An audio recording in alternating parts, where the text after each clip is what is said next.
la tristesse arrive, je sais tu es là, toujours près de moi. Bon mercredi, bienvenue à votre émission La Victoire de l'amour. J'espère que vous allez bien ce matin.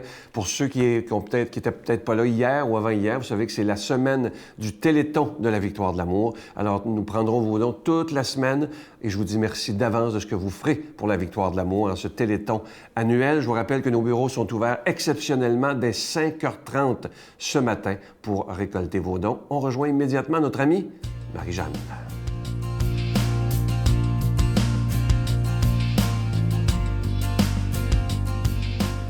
Bonjour à tous, j'espère que vous allez bien. Alors, en ce temps de l'Avent qui commence, où on est invités tous ensemble à marcher vers la naissance du Christ, marcher en allant de l'avant nous aussi dans toutes les choses de notre vie. Avant de commencer cette chronique, je vous rappelle que c'était le Téléthon dimanche dernier et que si le cœur vous en dit et que vous avez envie de faire un don pour la victoire de l'amour, vous pouvez toujours le faire et appeler au bureau. Donc, ceci étant dit, aujourd'hui, je vous parle de ma grand-mère. Alors, pourquoi est-ce que j'ai choisi ce thème? C'est qu'en ce 4 décembre, donc c'est son anniversaire. Et en fait, c'est un petit clin d'œil que je lui fais parce que je sais qu'elle regarde des fois les émissions. Donc, je me suis dit, je vais en profiter. Mais en même temps, c'est qu'au fond de moi, il y avait ce désir. Vous savez, je vous ai souvent parlé de racines, c'est quelque chose qui revient tellement là, dans mon cœur, de racines, de là où on vient, de ces gens qui étaient là avant nous et de qui on est nés, nous aussi, de qui on a grandi. Et ma grand-mère est une femme que je redécouvre ces temps-ci. Toutes mes deux grand-mères, d'ailleurs, sont des femmes que je redécouvre.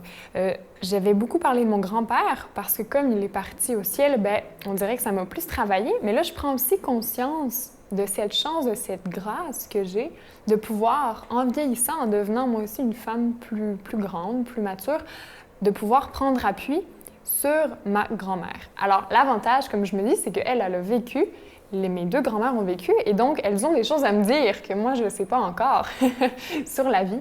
Et je trouve ça vraiment très beau de pouvoir partager en vieillissant ces moments, je dirais presque plus intimes aussi, où tu découvres vraiment la personne en face de toi comme une personne, tu sais, parce que c'est des gens qui sont naturellement autour de nous dans notre vie.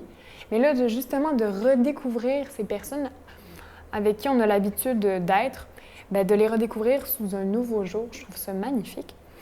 Et donc, en fait, je trouve ça très beau aussi parce que en tant que femme aujourd'hui, je me cherche, moi aussi, je cherche à être une grande femme, une femme qui s'ancre en Dieu, une femme de Dieu, de trouver cette grâce d'être femme. Je pense que c'est vraiment quelque chose qui peut nourrir le cœur d'une personne, tout comme un homme va trouver la grâce d'être un homme. Et je me dis que justement, avoir ma grand-mère, avoir été une bonne épouse, avoir été une épouse aimante pour mon grand-père, voir ma grand-mère avoir été une mère aimante pour ses enfants, avoir été une enseignante qui a éduqué, qui a donné à tellement de jeunes, à tellement de gens, ce sont tous des choses qui m'inspirent. Puis ce que je trouve le plus beau, c'est dans le temps de voir à quel point, justement, ça a donné aussi des fruits qui sont, comme je le disais, c'est la même chose que pour mon grand-père, plus grand qu'elle, mais en même temps des fruits aussi de douceur, des fruits d'amour et de foi, parce que cette foi que je reçois, elle vient aussi de mes grands-parents, c'est la foi de mes arrière-grands-parents, la foi de mes grands-parents, la foi de mes parents, la foi que j'ai maintenant et que je donnerai moi aussi à mes enfants. Et donc, en cette journée, comme Marie aussi qui a su s'inspirer de Sainte-Anne, de sa maman, je nous souhaite de nous inspirer de ceux qui font nos racines et à très bientôt. Notre Père qui es aux cieux, que ton nom soit sanctifié, que ton règne vienne, que ta volonté soit faite sur la terre comme au ciel. Donne-nous aujourd'hui notre pain de ce jour. Pardonne-nous nos offenses comme nous pardonnons à ceux qui nous ont offensés. Ne nous laisse pas entrer en tentation, mais délivre-nous du mal, car c'est à toi qu'appartient le règne, la puissance et la gloire pour les siècles des siècles. Amen. Feliz Navidad, próspero año y felicidad. Noel, voici le Rédempteur.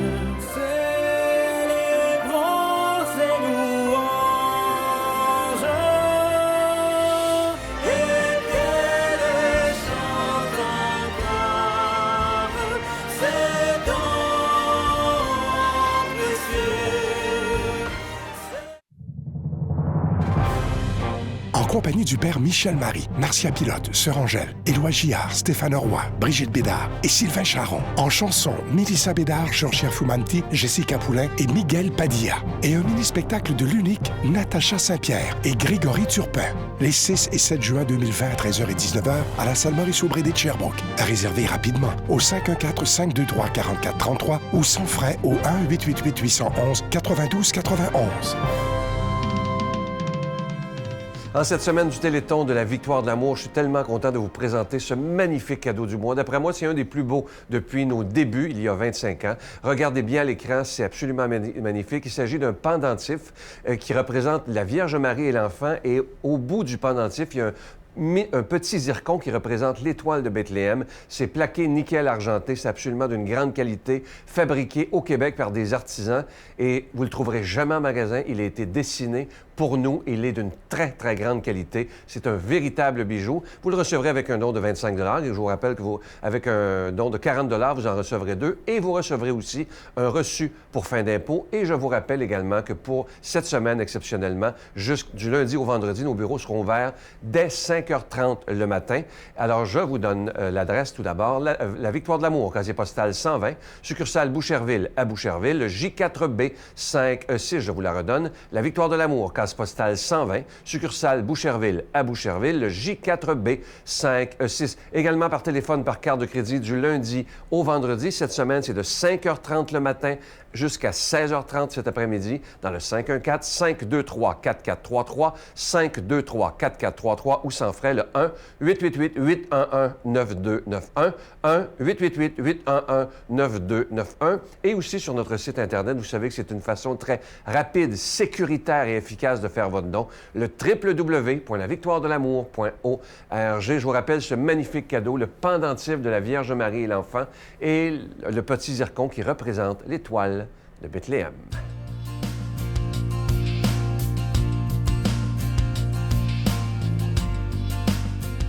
Mon Dieu, donnez-moi la sérénité d'accepter les choses que je ne peux changer, le courage de changer les choses que je peux et la sagesse d'en connaître la différence. Amen. Aujourd'hui, la parole de Dieu est proclamée par notre ami Luc Faneuf.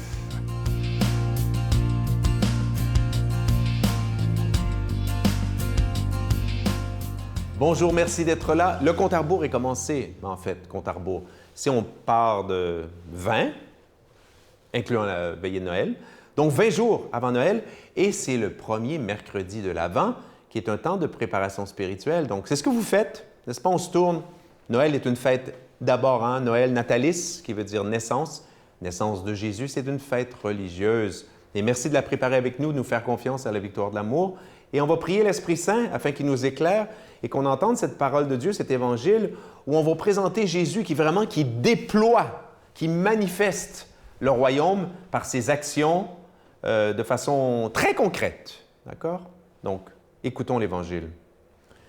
Jésus gagna les bords du lac de Galilée, il gravit la montagne et s'assit. De grandes foules vinrent à lui, avec des boiteux, des aveugles, des estropiés, des muets et beaucoup d'autres infirmes. On les déposa à ses pieds et il les guérit.